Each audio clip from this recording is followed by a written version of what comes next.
Contractor came up the basement stairs with a strange look on his face and asked me to come down and see something. And he said it carefully, the way you say a thing you do not quite believe yourself. And I went down, and he pointed his flashlight at the wall he had just opened. And behind the studs, where there should have been nothing but foundation, there was a doorway that someone had sealed. And behind the doorway was a small dark room that no floor plan of our house had ever shown. We had lived above that room for 20 years and never known it was there. I almost did not do the renovation at all. We had talked about it for years and never had the money. And even when we finally did, I hesitated, because it felt like a lot of upheaval for a basement we barely used. And Gerald was the one who pushed, who said, let us finally make something of that space. A den. A place for the grandchildren. I have thought about how close I came to saying no, to leaving it for another few years, and about how, if I had, Ruth might still be sealed in that wall today, undiscovered, and Walter might have died peacefully across the street with his secret intact, an old man mourned by the neighborhood, and the truth gone forever. It was the most ordinary decision, to finish a basement, and it turned out to be the thing that finally opened a 30-year grave. You never know which small choice is the one that lets the truth out. My name is Vera. I'm 67 years old, I live in Redding, California, and my husband Gerald and I bought our house nearly 30 years ago and raised 2 children in it. And it was, for all that time, simply our home, ordinary and beloved, the place of birthdays and Christmases and every small daily thing.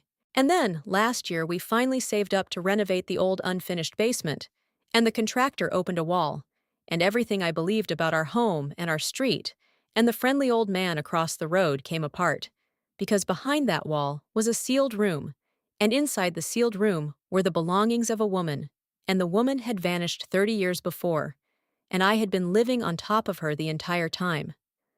I'm going to tell it in order, slowly, the way it unfolded for us, from an ordinary basement to a thing I will carry the rest of my life. I want to tell you first what the house was to us, so you understand what was taken, not by finding the truth, but by the truth having been there all along. It was where we became a family. We were young and broke when we bought it, and it was more than we could really afford. An old house that needed work, and we loved it fiercely the way you love the first thing that is truly yours. I painted the nursery in that house. I taught both my children to ride bikes in the driveway. We hosted 30 Thanksgivings there.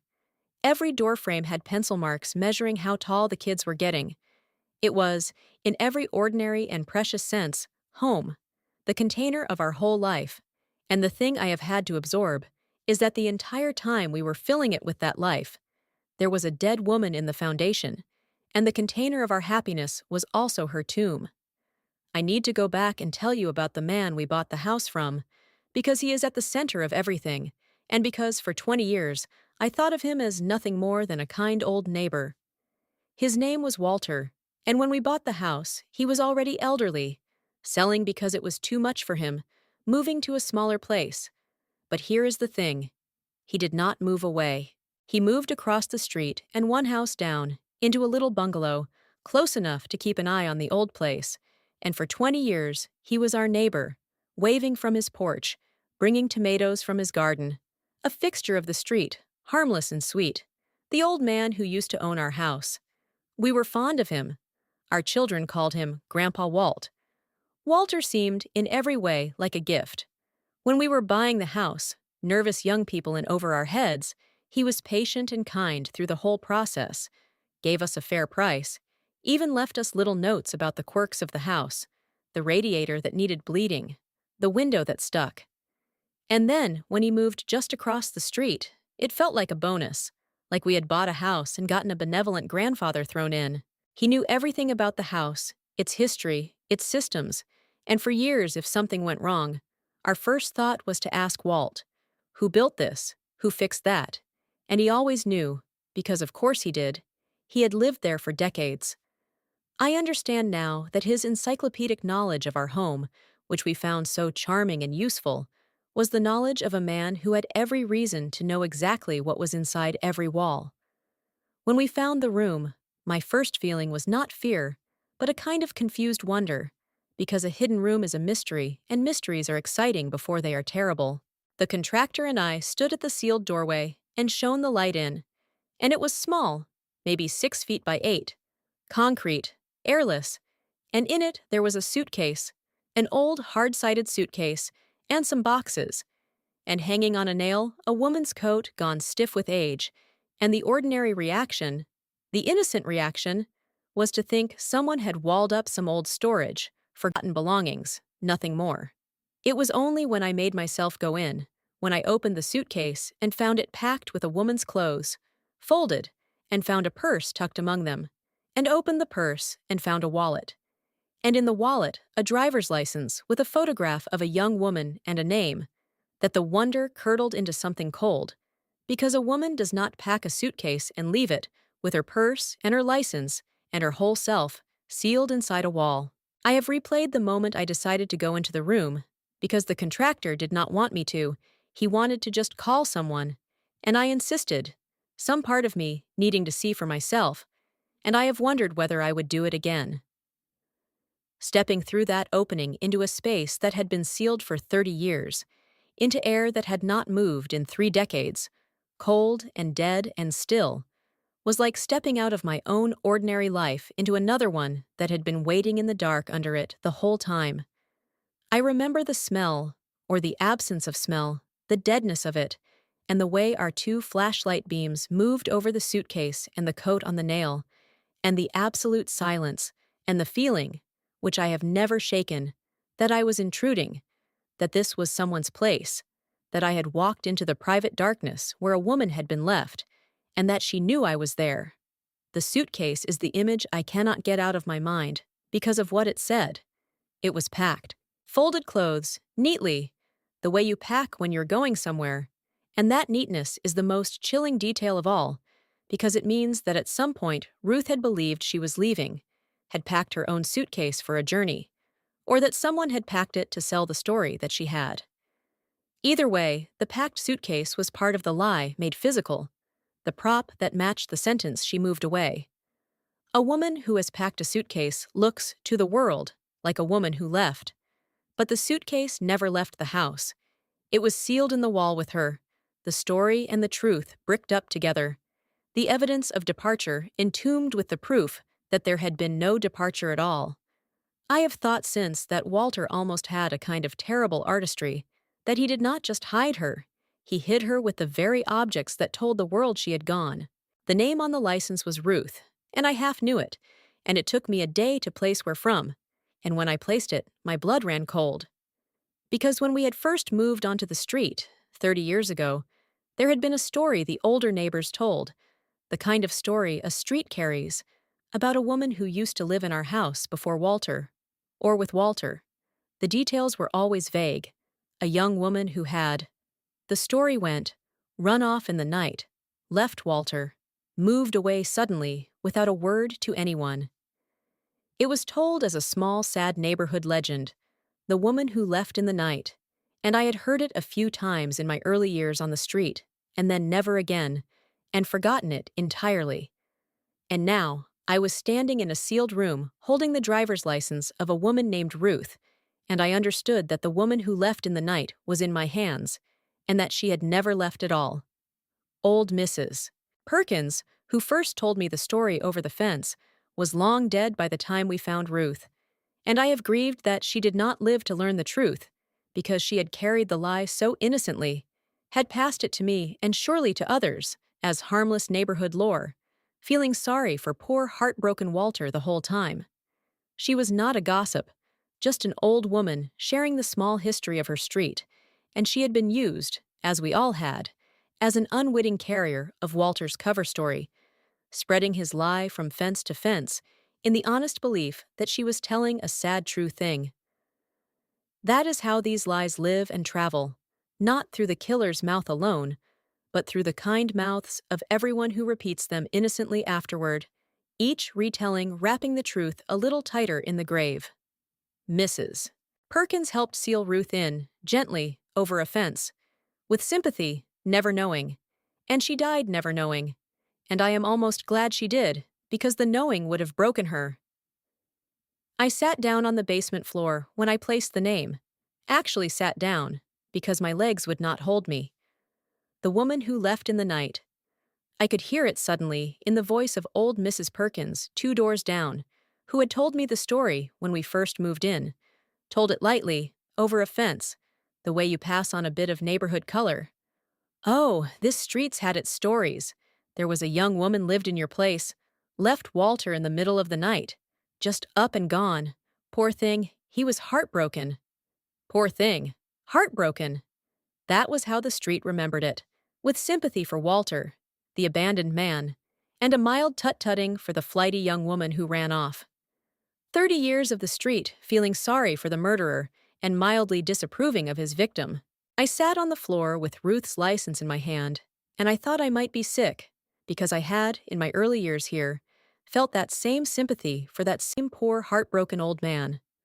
I called the police, of course, immediately, and I want to be clear that from the moment I understood what I was looking at, I touched nothing more, and I called them, because whatever this was, it was theirs now, not mine. And they came, and the street filled with vehicles, and the sealed room became a scene. And over the following days and weeks, the thing I had feared and half known was confirmed. There were remains.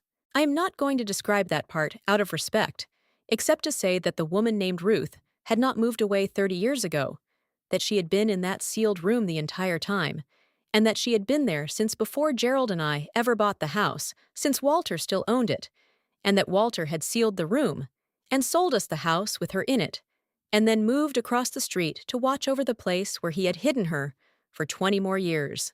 The days that followed were surreal in a way I do not have good words for. Our quiet street became a place of vehicles and tape and people in jackets, and neighbors stood on their porches, and the reporters came, and at the center of it all was our ordinary house with its pencil marks in the door frames. Now a crime scene. Now the answer to a 30-year-old question no one had known was still open. And across the street, in his bungalow, Walter's curtains stayed closed. I remember looking at those closed curtains and understanding that he was in there, behind them, watching the thing he had spent 30 years preventing finally happen, the wall open, the room found, the men with the tape, and I wondered what an old man feels in that moment, when the sentence he built finally fails, when the wall he sealed is finally opened, and I found I could not imagine it, and did not want to. I have to sit with that, and I am going to make you sit with it too, because it is the center of the horror. Walter did not flee. Most people, having done such a thing and hidden the body in the house, would sell and move far away, put distance between themselves and the grave. Walter did the opposite. He sealed Ruth into the basement, and then he sold the house to a young family. And then he moved to a bungalow across the street where he could see our front door. And he stayed there for 20 years, waving at us, giving our children tomatoes, being Grandpa Walt, while the woman he had killed lay sealed in the basement beneath the family he watched grow up. He wanted to be near her. Or he wanted to be near the house to make sure no one ever opened that wall. Or both. I do not know which is worse, and I have stopped trying to decide. There is a version of Walter that I glimpse sometimes and cannot hold, the version in which the staying was not coldness, but a cage of his own making.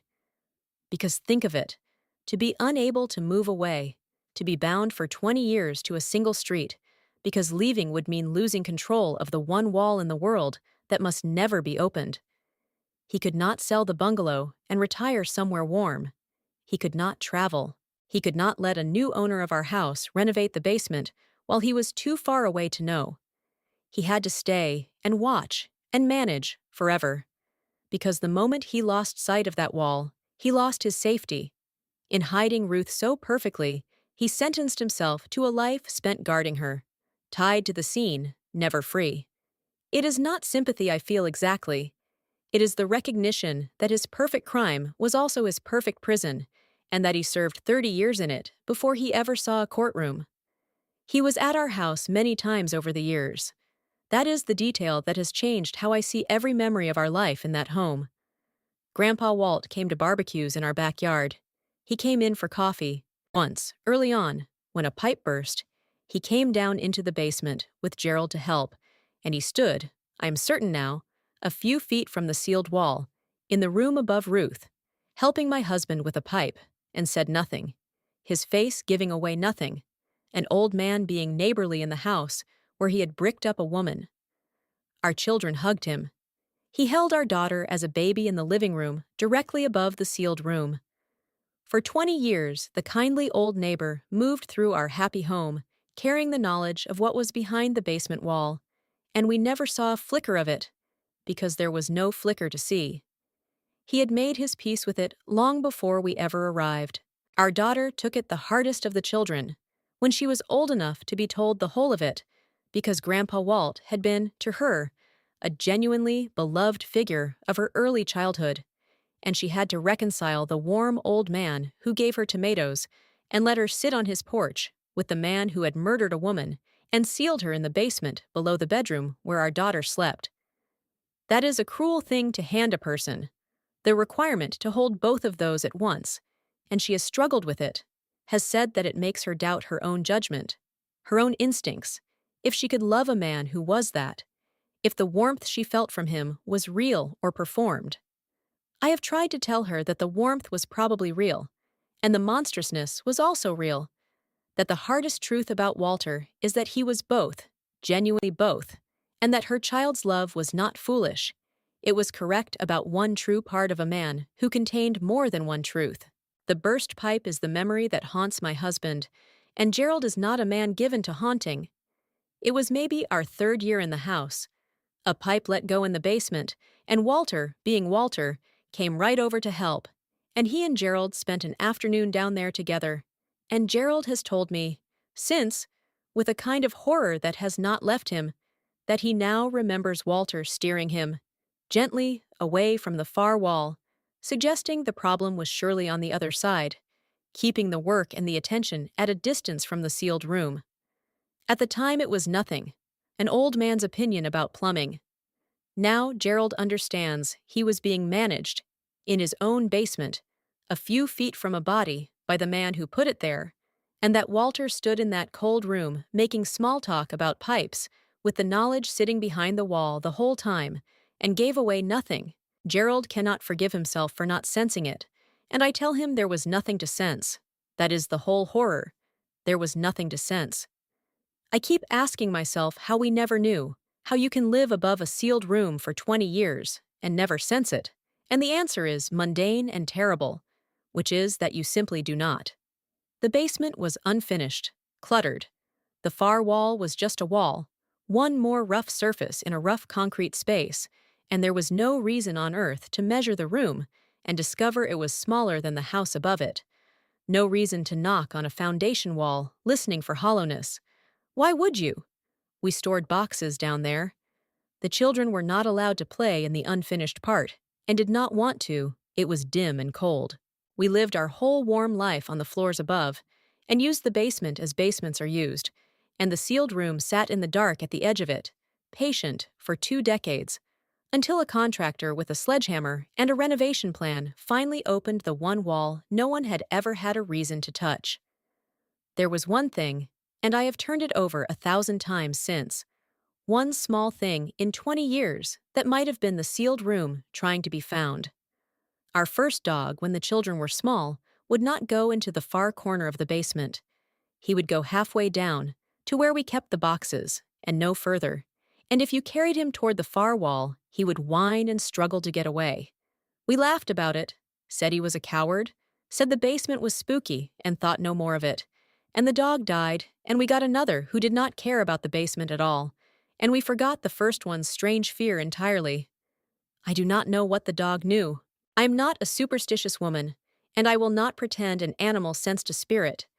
But something about that corner, some smell too faint for us, some cold, kept a frightened dog away from the exact wall behind which Ruth lay, and it was the only warning our house ever gave us, and we laughed at it, and named the dog a coward, and stored our Christmas decorations against the wall he feared.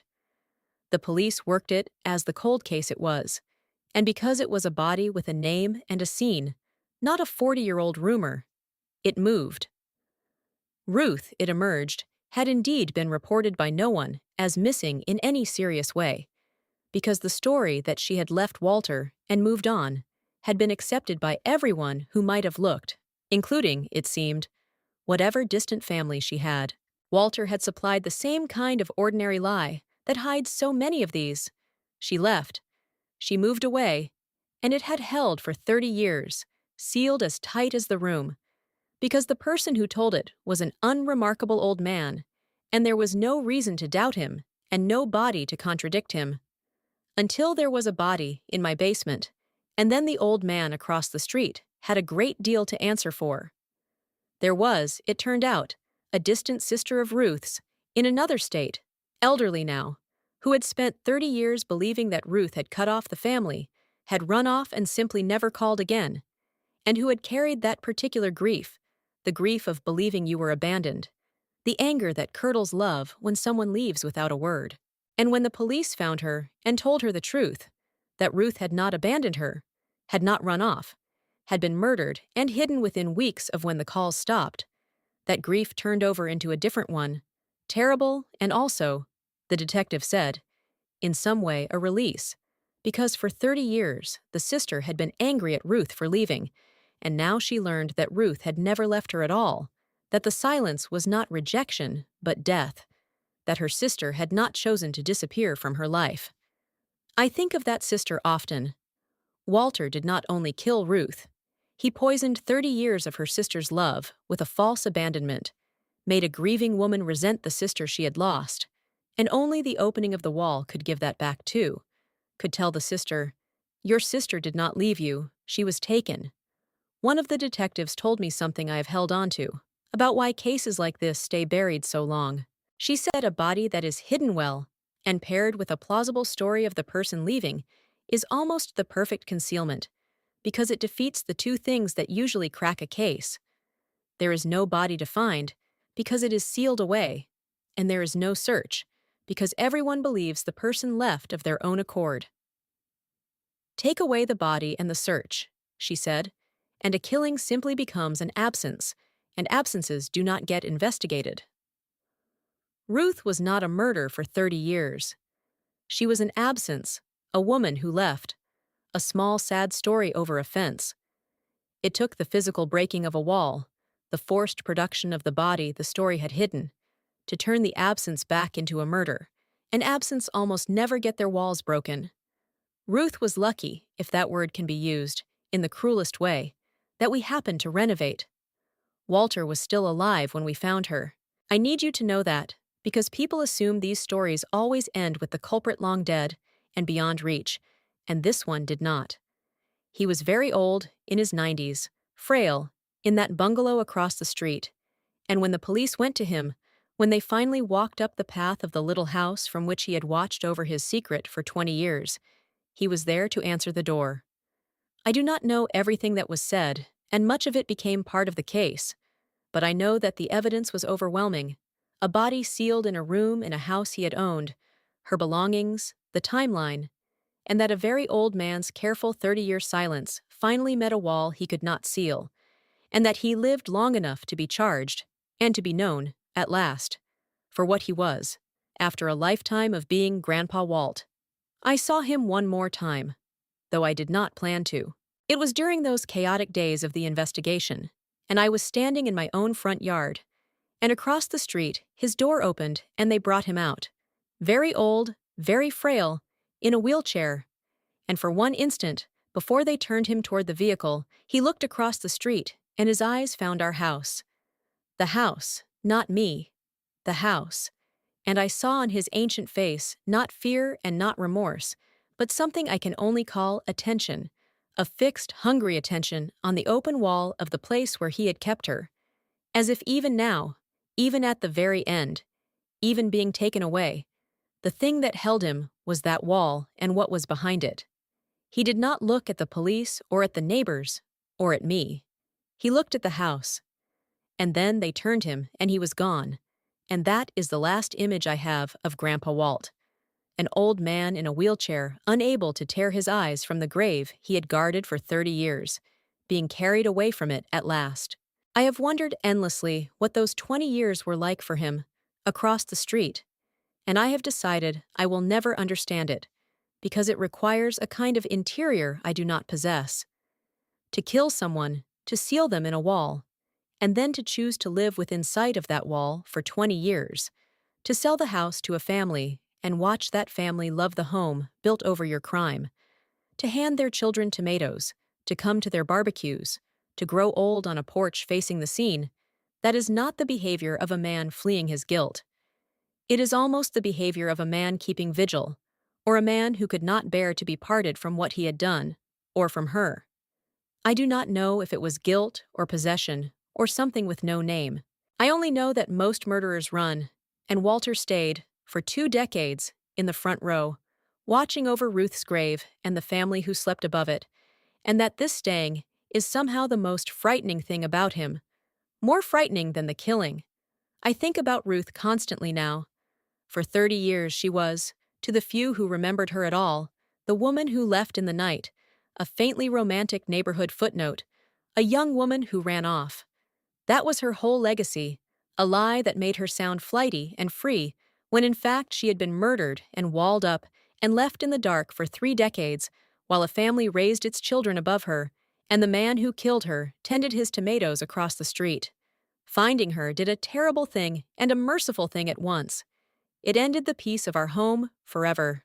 And it also, finally, told the truth about a woman who had been slandered by her own disappearance for 30 years, who had not run off, who had not abandoned anyone, who had been taken and who could now, at last, be properly mourned and properly buried and properly known.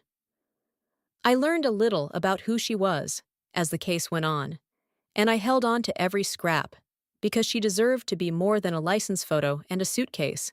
She had been young, in her 20s, when she died. She had a laugh people remembered, one distant relative said. She had dreams that were ordinary and hers, and a whole life she was owed and did not get, because she had the misfortune to be involved with a man who decided she would not leave him alive. 30 years the world thought she had chosen to walk away from her own life. She had not chosen anything. Everything after her 20s was stolen from her, including the truth of her own death, including even the dignity of being mourned, because you cannot properly mourn someone you believe simply moved to another town. Finding her gave her back her death, which sounds like a terrible gift, and is, also the only one we had to give. We do not live in the house anymore.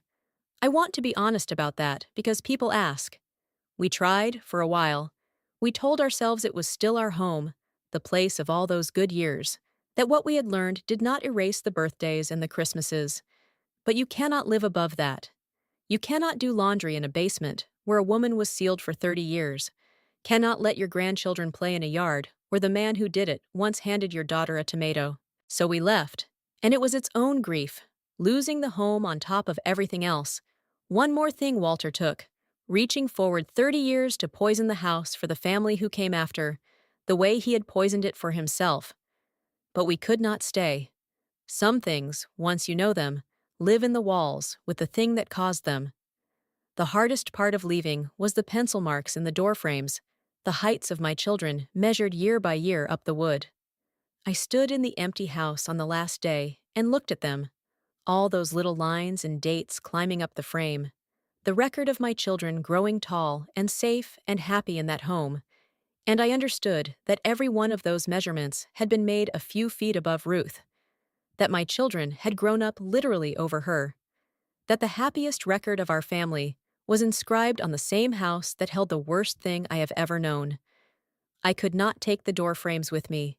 I ran my hand over the marks one last time, and I said something to Ruth, out loud, in the empty house, a kind of apology and a kind of goodbye, for the 20 years we lived above her in ignorance, and for the fact that our happiness had rested, all that time, on the roof of her grave. And then we locked the door and left, and the house was sold again, to someone who I hope was told, because everyone who lives there deserves to know whose house it truly is. I have thought a great deal about the ordinary lie at the center of it, because it is the same lie I keep encountering. The she moved away, the she left in the night, the soft sentence that turns a murder into a departure. It is the most common cover there is, and it works over and over for decades, because it asks nothing of anyone, requires no body, no scene, No explanation beyond people go, people leave, and we all know it happens. Ruth was hidden not just by concrete, but by that sentence, by an entire street's willingness to believe that a young woman had simply run off, because running off is ordinary and murder is not, and we reach, every time, for the ordinary. Walter understood that. He did not need a brilliant plan. He needed a wall and a sentence, and the sentence did more work than the wall, because the wall could be found, and the sentence lived in everyone's mind, unquestioned, for 30 years. I have started noticing, since, how many of these stories share that exact spine, the person who did not leave, and it has changed how I hear the phrase forever. She moved away. He left in the night. They just drifted off. No one knows where they went. I used to hear those sentences as what they present themselves to be, small ordinary facts about the churn of people through a place. Now I hear the shape of a possible grave in every one of them. I do not mean that everyone who ever moved away was murdered. The vast majority simply moved away, and I am not asking you to become paranoid about every departed neighbor. But I am asking you to notice how perfectly that sentence works as a lid, how completely it closes a question, how a whole street can carry it for 30 years without one person ever asking to see a forwarding address. The sentence "she moved away" is trusted absolutely and examined never, and that combination is exactly what a certain kind of killer needs, and it is lying around free for the taking in every human community there is. So this is what I want to leave you with, standing where I now stand, in a life divided into before and after a contractor opened a wall. The places we live hold histories we cannot see, and most of them are harmless, the ordinary layered lives of everyone who came before. But sometimes there is a sealed room, literal or otherwise, a thing walled up and papered over with an ordinary lie, and it can sit undisturbed for decades, beneath the most normal and happy of lives, until something, a renovation, a photograph, a reread letter, finally opens the wall. I do not tell you this to make you afraid of your own home. I tell you that the truth is patient, that it will wait behind the wall for as long as it must, and that when it is finally found, it changes everything, and that it is still, even so, better found than left. Ruth waited 30 years in the dark to be known. We opened the wall, and the man who sealed her, across the street, watching, for 20 years, finally had to stand in the light he had avoided his whole long life. I still dream about the room, sometimes, though we have not lived in that house for months now. In the dream, I am doing something ordinary upstairs, cooking, folding laundry, and I become aware of the room below me. And in the dream, I always knew it was there, I always knew, and I go down the stairs, and the wall is open, and it is dark inside, and I understand that she is waiting, not angrily, just waiting, the way she waited 30 years, and I wake before I go in. I do not think the dream is Ruth haunting me. I think it is my own mind, unable to fully absorb that we lived for 20 years above a thing we could not see, insisting on the knowing that we did not have. We should have known, the dream says, and of course we could not have. And both of those are true, and that is why I keep having it, because some part of me will never quite forgive the house, or myself, for how peacefully we slept above her. People ask me if I am sorry we renovated, if I wish we had never opened the wall and could have gone on happily in ignorance, and I understand why they ask. But the answer is no. Yes, it cost us the house and the untroubled memory of our life in it. Yes, I now carry an image I will never be free of. But Ruth was in that wall, whether we knew it or not. Our happiness above her was always resting on her grave, whether we could see it or not. The ignorance was never really peace. It was only the absence of knowledge, which is a different and lesser thing. And a young woman had been lying in the dark, unmourned, slandered as a runaway, her killer free and honored, for 30 years, and we were the ones, by the ordinary accident of finishing a basement, who could finally end that. I would not trade that back for my comfortable ignorance.